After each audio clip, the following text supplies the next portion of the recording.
कहानी की शुरुआत डिमी से होती है। डिमी पहले स्पेशल फोर्स का सैनिक था, लेकिन अब कंस्ट्रक्शन साइट पर एक छोटा फोरमैन का काम करता है और रोज सबकी सेफ्टी का ध्यान रखता है। कंस्ट्रक्शन कंपनी के मालिक के परिवार के साथ उसकी बहुत अच्छी जान पहचान है। मालिक का 3 लोगों का परिवार उसे अपने घर का ही मानता है और अक्सर उसे गपशप करने के लिए बुलाता है। तभी बात करते करते डिमी जैसे ही अपना सिर घुमाता है तो देखता है कि खिड़की के बाहर एक पिकअप ट्रक साइड पर आ रहा है और फिर उसमें से कुछ हट्टे कट्टे गुंडे टाइप के लोग उतरते हैं। डिमी को लगता है कि ये लोग कोई आम आदमी नहीं है, इसलिए वो बिना किसी को भनक लगे अकेले ही मामला देखने निकल पड़ता है और तभी वो देखता है कि साइट के एक छोटे कर्मचारी को वो लोग परेशान कर रहे हैं। डिमी चुपचाप लोहे की कीलें उठाता है और उधर चल देता है। Excuse me. चूतिया, तू अपने काम से काम रख। ये सुनकर डिमी का खून खौल उठता है। गुस्से में किले उठाकर वो उन पर फेंक देता है। फिर एक गुंडा गन निकाल लेता है, लेकिन तभी डिमी बाल्टी से उसके हाथ पर मारता है और फिर एक बाल्टी उसके सर पर दे मारता है। फिर वो एक गुंडे को ऐसी लात मारता है कि वो नीचे गिर जाता है। तभी एक गुंडा हथौड़ा उठा लेता है, लेकिन डिमी हथौड़ा पकड़कर सीधा उसके सिर पर दे मारता है। फिर उसे घुमाता है और दूर फेंक देता है। तभी एक गुंडा गन निकाल लेता है, लेकिन डिमी उसके हाथ में हथौड़ा फंसा देता है। फिर उसके मुंह पर एक वार करता है और उसका गला दबा देता है। तभी और भी गुंडे आ जाते हैं। डिमी छूने की एक बोरी उठाता है और सीधा गुंडों के मुंह पर दे मारता है, जिससे गुंडों की आंखें अंधी सी हो जाती हैं। डिमी इस भगदड़ का फायदा उठाकर मुड़ता है, टूल बॉक्स से एक बंदूक निकालता है और फिर एक गुंडे को पकड़कर उसकी पीठ पर बंदूक तान देता है। गुंडों का बॉस यह देखकर समझ जाता है कि इस आदमी से पंगा लेना भारी पड़ेगा और वो अपनी फौज लेकर वहां से भाग खड़ा होता है। लेकिन डिमी को अंदाजा भी नहीं था कि इस गलती का भरपाया उसकी मालिक की बेटी को चुकाना पड़ जाएगा। खैर, मामला शांत होने के बाद डिमी सोचता है कि सिर्फ उस छोटे कर्मचारी ने यह सब देखा है, लेकिन असल में मालिक की बेटी जेनी ने भी सब देख लिया था। पर जेनी कहती है कि वो किसी को नहीं बताएगी। तब जाकर डिमी ने चैन की सांस ली। काम के अलावा डिमी को हर हफ्ते अपने ससुर के यहाँ अपनी बेटी को खाना खिलाने ले जाना पड़ता है, लेकिन ससुर उसे देखते ही ताना मारते हैं कि वो अपनी पत्नी को नहीं बचा सका और अपनी नातिन को पालने लायक पैसे कमाने की भी उसकी औकात नहीं है।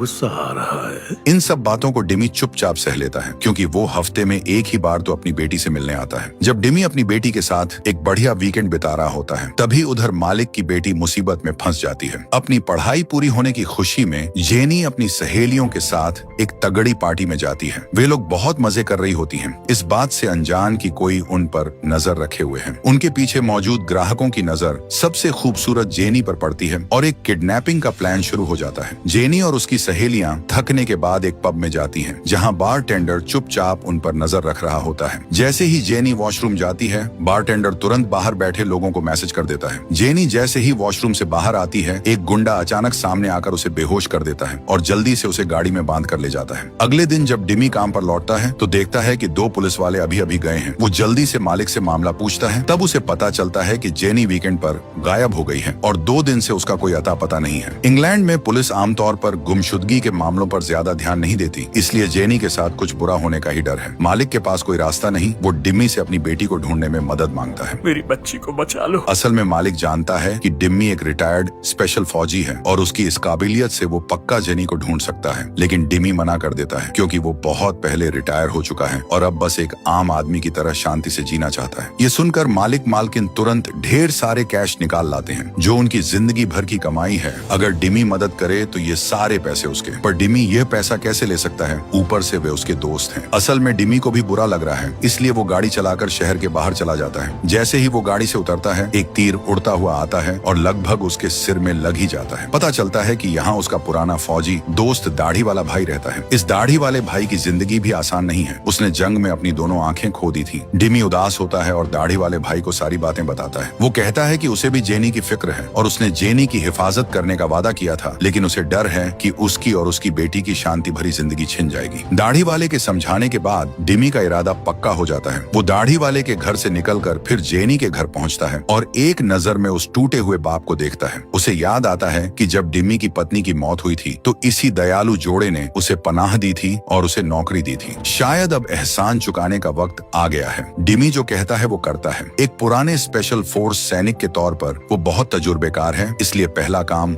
छानबीन का है। वो जेनी के गायब होने वाली रात के पब में जाता है और पहली नजर में ही उस बारटेंडर पर शक करता है, क्योंकि वो लड़का छुप छुप कर सफेद पाउडर यानी नशे का सामान भी बेचता बेचता है। आखिरकार यूरोप में ड्रग्स और इंसानों की तस्करी का धंधा साथ साथ चलता है। इसके बाद डिमी पब के पीछे जाता है और वॉशरूम के बाहर गली में देखता है, जहाँ उसे एक मोती मिलता है। लगता है कि जेनी पक्का यहीं से किडनैप हुई थी। जब बारटेंडर का काम खत्म होता है तो डिमी उसके पीछे पीछे उसके घर तक जाता है। बारटेंडर धुएं का मजा ले रहा होता है, तभी देखता है कि कोई अंदर घुस आया है। वो अपनी बंदूक निकालने ही वाला होता है कि डिमी के हाथ में खतरनाक हथियार देखता है और बारटेंडर वहीं डर के मारे कांपने लगता है। डिमी बिना किसी बकवास के सीधे जेनी की फोटो दिखाता है और बारटेंडर से पूछता है कि उस लड़की को कहाँ छुपाया है, पर बारटेंडर अनजान बनने का नाटक करता है और कुछ भी मानने से साफ मना कर देता है। डिमी देखता है कि यह लड़का ऐसे नहीं मानेगा, इसलिए वो अफगानिस्तान में इस्तेमाल की जाने वाली टॉर्चर ट्रिक अपनाता है। वो बारटेंडर के चेहरे पर तौलिया डालता है और उसे नल के नीचे रख देता है, जिससे पानी में डूबने जैसा भयंकर दर्द महसूस होता है। पर फिर भी बारटेंडर एक शब्द नहीं बोलता, क्योंकि अगर उसने कुछ कहा तो उसके पीछे बैठा बॉस उसे जिंदा नहीं छोड़ेगा। तभी बारटेंडर का एक साथी वहां आ जाता है और बारटेंडर मौका पाकर मदद के लिए चिल्लाता है। साथी सुनते ही तुरंत बंदूक निकाल लेता है। डिमी बारटेंडर को बंधक बनाकर दरवाजा खोलता है, पर साथी को कोई परवाह नहीं होती और वो अंधाधुंध गोलियां चला देता है। डिमी एक एक करके दोनों गुंडों को ढेर कर देता है। इसके बाद डिमी गुंडे के कपड़े फाड़ता है और उसकी छाती पर टैटू देखकर समझ जाता है कि यह रशियन ब्रदरहुड का काम है। डिमी को एहसास होता है कि मामला भारी है, क्योंकि यह ब्रदरहुड रशियन माफिया का सबसे बड़ा और सबसे ताकतवर क्रिमिनल ग्रुप है। डिमी ड्रग्स के पैसे उठा लेता है, एक लूटपाट का झूठा सीन बनाता है और फिर दरवाजे पर छिपकर इंतजार करता है ताकि पीछे वाले इंसान का पता चल सके। कुछ ही देर में एक गाड़ी आती है और सूट पहने एक आदमी दो गुंडों के साथ वहां पहुंचता है। वो आदमी घर की हालत देखता है, उसे किसी के मरने की परवाह नहीं, उसका मेन फोकस है कि पैसे गायब हैं। वो गुस्से में अपने गुंडे को एक झन्नाटेदार थप्पड़ जड़ देता है। बाहर से डिमी यह सब देख रहा होता है, तभी एक वैन आती है जिसमें से सफाई वाली आंटियां उतरती हैं। वे अंडरवर्ल्ड की खास क्लीनर्स हैं जो लाशों को ठिकाने लगाने का काम करती हैं, ताकि पुलिस को रत्ती भर भी पता न चले। गुंडों के बॉस को गाड़ी में जाते देख डिमी भी चुपके से उसका पीछा करता है। गुंडों के बॉस के बड़े विला में पहुंचकर डिमी घर में किसी और के न होने का फायदा उठाकर सीधा अंदर घुस जाता है। वो एक गिलास उठाकर बॉस पर दे मारता है और इससे पहले कि बॉस कुछ समझ पाए, डिमी उसे स्विमिंग पूल के किनारे बांध देता है। बॉस जब होश में आता है तो उसे लगता है कि डिमी गैंग वॉर करने आया है, इसलिए वो उसे धमकी देता है कि अगर उसने ब्रदरहुड के किसी आदमी को मारा तो उसकी आने वाली 3 पीढ़ियों तक को काट डाला जाएगा। पर डिमी को इसकी कोई परवाह नहीं, वो सीधा पैसे निकालकर पूल में फेंक देता है। उसे पैसे बिल्कुल नहीं चाहिए, उसे बस वो लड़की चाहिए। बॉस फोटो देखकर कहता है कि वो उसे नहीं जानता, पर जब डिमी उस पब का नाम बताता है जहाँ से जेनी गायब हुई थी तो वो समझ जाता है कि ये किसने किया है। लेकिन वो बताने वाला नहीं था, इसके बजाय वो यह सोचकर कि डिमी को रशियन समझ नहीं आएगी, उसे रशियन भाषा में गालियां देने लगता है। डिमी जब देखता है कि इससे कुछ उगलवाया नहीं जा सकता तो वो सीधे रस्सी काट देता है और उस बॉस को ऊपर पहुंचा देता है। पर डिमी की मेहनत बेकार नहीं गई, उसने अभी अभी बॉस की रशियन बातों को रिकॉर्ड कर लिया था। ट्रांसलेट करने के बाद उसे पता चलता है कि जेनी को किडनैप करने वाले का नाम बिली है। इस आदमी का पता लगाने के लिए डिमी अपने तगड़े नेटवर्क का इस्तेमाल करता है और अमेरिकी ड्रग एजेंसी में अपने पुराने फौजी दोस्त को फोन करता है। तब जाकर उसे बिली के बारे में जानकारी मिलती है। दोस्त बताता है कि बिली ब्रदरहुड का सबसे कम उम्र का और पावरफुल इंसान है जो मैनली ड्रग्स और इंसानों की तस्करी का काम करता है। डिमी को यह भी पता चलता है कि बिली का एक बार है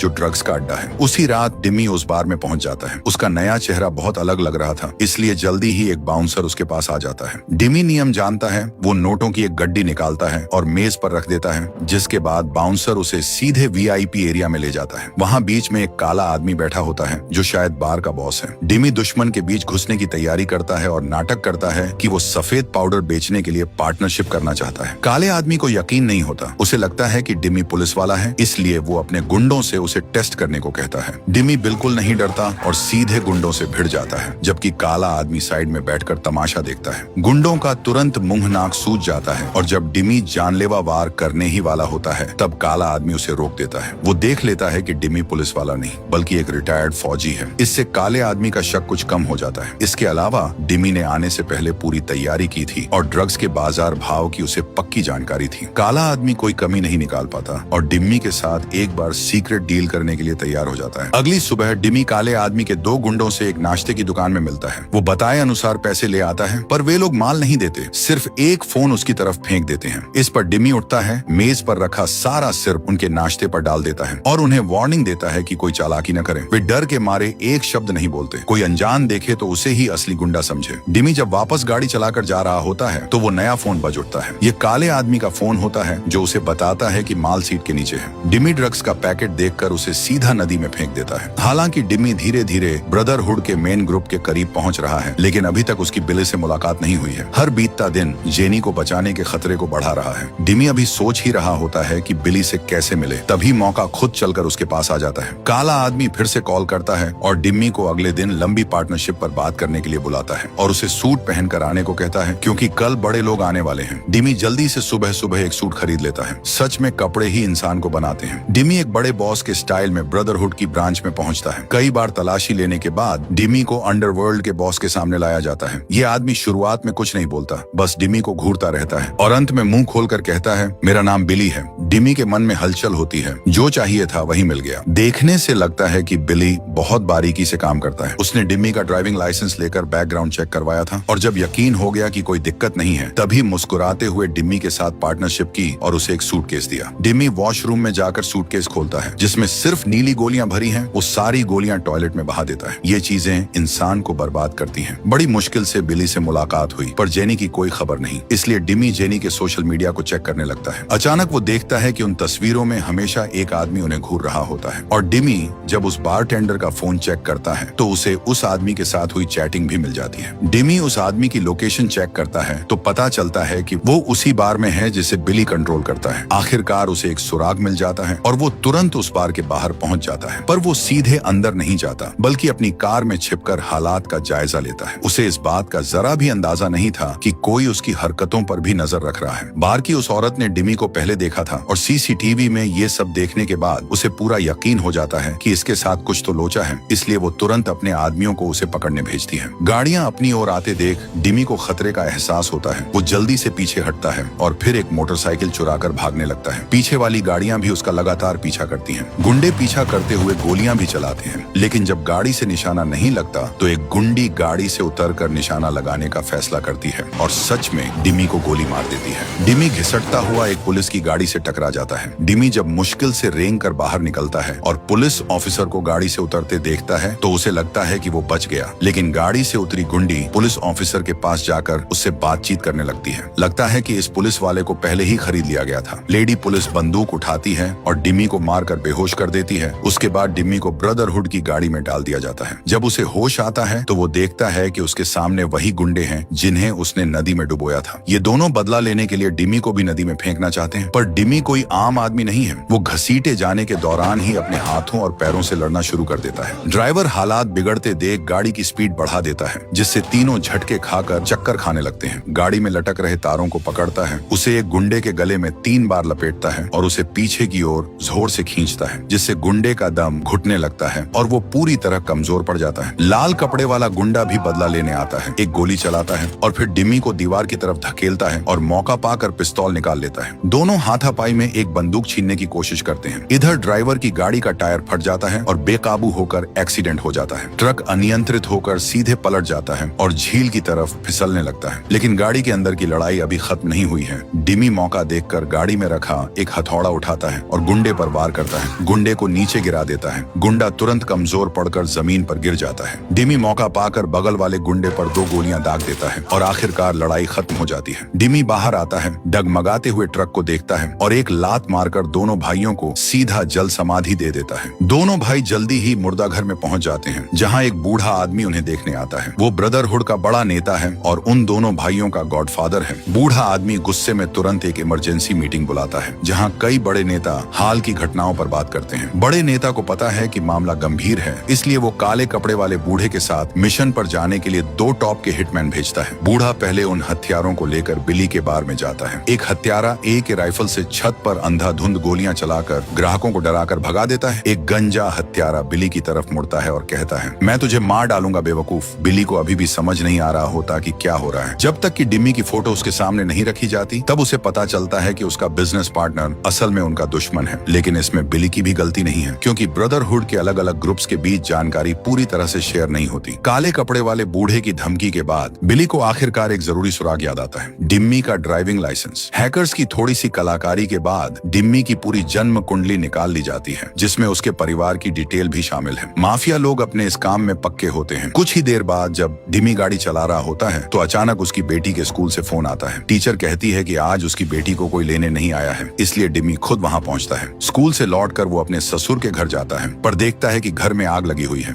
डिमी को खतरे का एहसास होता है और वो तुरंत अंदर घुसकर लोगों को बचाता है। वो देखता है कि उसका ससुर लगभग मरने ही वाला है। डिमी तुरंत उसे अपनी पीठ पर उठाता है और बाहर भागता है। यही वजह थी कि शुरुआत में डिमी जेनी को बचाना नहीं चाहता था। इस तरह की कीमत चुकाना हर किसी के बस की बात नहीं, इसलिए अपनी बेटी की सेफ्टी के लिए डिमी उसे शहर के बाहर अपने दाढ़ी वाले दोस्त के घर छोड़ आता है। दाढ़ी वाला भाई ये सब जानने के बाद डिमी को अपने गोदाम में ले जाता है, जहाँ हर तरह के हथियार छिपे हुए हैं। दाढ़ी वाला भाई उसे सबसे ज्यादा AM-14 राइफल इस्तेमाल करने की सलाह देता है। ये एक बेहतरीन और खतरनाक हथियार है जो दूर और पास दोनों तरह की लड़ाइयों में तबाही मचाता है। इसी बीच जेनी को जब ले जाया जा रहा होता है तो गुंडे उसके साथ छेड़छाड़ करने की कोशिश करते हैं, पर जेनी भी कम नहीं है। वो आगे वाली सीट पर जोरदार लात मारती है, जिससे गाड़ी सीधे पेड़ से टकरा जाती है और एयरबैग भी खुल जाते हैं। जेनी मौका देखकर जल्दी से भाग खड़ी होती है। उसके जिंदा बचने की चाहत उसकी पूरी ताकत निकाल लाती है और वो पीछे आ रहे दोनों गुंडों को चकमा दे देती है। जब जेनी सड़क पर पहुंचती है तो उसे ठीक सामने पुलिस की एक गाड़ी दिखाई देती है। वो तुरंत मदद मांगने के लिए उसके पास जाती है। गाड़ी से उतरी लेडी पुलिस कहती है कि वो उसे घर छोड़ देगी, पर असल में वो जेनी को एक भारी सुरक्षा वाले एस्टेट में ले आती है। जब जेनी को वहीं दो पुराने गुंडे दिखाई देते हैं तब उसे समझ आता है कि ये सब एक ही गैंग के लोग हैं। वो फिर से माफिया के अड्डे पर आ चुकी है। दूसरी तरफ डिमी बिली के बार में पहुंच चुका है। वो चुपचाप आता है और इससे पहले कि कोई बाहर निकले वो एक गुंडे को मौत के घाट उतार देता है और आगे बढ़ता है। गुंडों को रास्ते से हटाते हुए डिमी चुपके से अंदर जाता है। एक और गुंडा आता है और उसे एक लाश मिलती है। डिमी अचानक सामने आता है और सीधा चाकू घुसा देता है। फिर वह उसे दीवार की ओर धक्का देता है और एक मुक्का मारता है। उसके बाद एक लात मारता है जिससे गुंडा दूर जाकर गिर जाता है। फिर डिमी गोलियां चलाते हुए ऊपर जाता है और फिर वह बिली के सामने आ जाता है। बिली एक औरत को बंधक बनाकर उस पर बंदूक तान देता है, लेकिन डिमी एक गोली चलाता है जो सीधे बिली की हथेली के आर पार हो जाती है। इसके बाद डिमी जेनी की फोटो निकालता है। तब बिली को समझ आता है कि ये सब कुछ इस लड़की के लिए हो रहा है। जेनी को उसी के आदमियों ने किडनैप किया था, क्योंकि किसी ने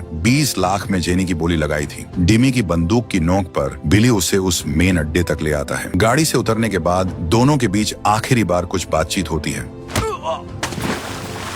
ये सब खत्म करने के बाद डिमी बुलेट प्रूफ जैकेट पहनता है। वो AM-14 राइफल पीठ पर टांगता है और असली जंग शुरू हो जाती है। वो सबसे पहले एक साइलेंसर लगी पिस्तौल से घर के पास के पेड़ों पर बैठे स्नाइपर्स को टपकाता है। फिर गश्त लगा रहे लोगों के बीच के खाली समय का फायदा उठाकर वो चुपके से मेन गेट के पास आता है। अंधेरे में छिपता है और मौका देखकर आगे बढ़ता है। वो एक को गिराता है और फिर 2 गोलियां दागकर दूसरे को भी साफ कर देता है। उसी दौरान वो बेचारी जेनी एक गंदे बाथरूम में लाई जाती है और फिर उसे ऊपर लटका दिया जाता है। दरवाजे पर एक मोटा रईस आदमी आता है और जेनी के साथ बदतमीजी करने के लिए आगे बढ़ता है। तभी अंदर घुसा डिमी वहां पहुंच जाता है और गैलरी में एक हैंड ग्रेनेड फेंक देता है। डिमी वो AM-14 राइफल कंधे पर रखता है। एक छोटा गुंडा सामने आता है। डिमी पास से एकदम सटीक निशाना लगाता है। उसकी निशानेबाजी वाकई गजब है। तभी वो काला आदमी मोटरसाइकिलों के एक झुंड के साथ वहां पहुंचता है। वो अपने लड़कों को खिड़की तोड़कर अंदर घुसने को कहता है ताकि डिमी पर दबाव बनाया जा सके। डिमी को गोलियां चलाते हुए मोटरसाइकिलों से भी बचना पड़ता है। जब बाइक वाला हमला करने आता है तो डिमी फुर्ती से सामने आता है और 2 गोलियां दाग देता है। जब डिमी अपनी बंदूक में गोली भर रहा होता है तभी पीछे मुड़ते ही एक गुंडा सामने आ जाता है। डिमी सीधा उसके सीने पर वार करता है। फिर एक और गुंडा करीब आता है। डिमी एक और गोली मारकर उसे बुरी तरह घायल कर देता है। गुंडे का हाथ पकड़ता है और फिर चाकू से उसके पेट में मारता है। काला आदमी डिमी को घेरने की कोशिश करता है, पर डिमी गुंडे की टांगों के बीच से वार करता है और उसे घुमाकर सीधा जमीन पर पटक देता है। गुंडा मौका देखकर डिमी पर वार करता है। डिमी भी पीछे नहीं हटता। पहले गुंडे के पेट में चाकू मारता है और फिर उसे मेज पर पटक देता है। आखिर में एक जानलेवा वार और काले आदमी के विरोध करने की सारी ताकत खत्म हो जाती है। डिम्मी यही नहीं रुकता, वो उसे गर्दन से घसीटता हुआ परलोक पहुंचा देता है। AM-14 में नई मैगजीन लगाने के बाद डिमी आगे बढ़कर जेनी को ढूंढना जारी रखता है। अचानक उसे जेनी की आवाज सुनाई देती है। वो आवाज की तरफ जाता है और दरवाजे को लात मारकर खोल देता है। वो मोटा रईस आदमी वहाँ खड़ा होता है। जब मोटा रईस आदमी मारा जाता है तो गुंडे दरवाजे की तरफ अंधाधुंध फायरिंग शुरू कर देते हैं। अपनी सारी गोलियां खत्म करने के बाद डिमी तेजी से आगे बढ़ता है और एक जोरदार लात मारता है। फिर वो गुंडे को पकड़ता है और खिड़की की ओर दे मारता है। डिमी उसे घसीटता हुआ बाथटब के किनारे लाता है और उसे जोर जोर से रगड़ता है और कहता है, इंसानों जैसा बर्ताव नहीं करेगा, इंसानों की तस्करी करेगा, मेरी वीडियो लाइक नहीं करेगा, वीडियो को शेयर, सब्सक्राइब और लाइक नहीं करेगा।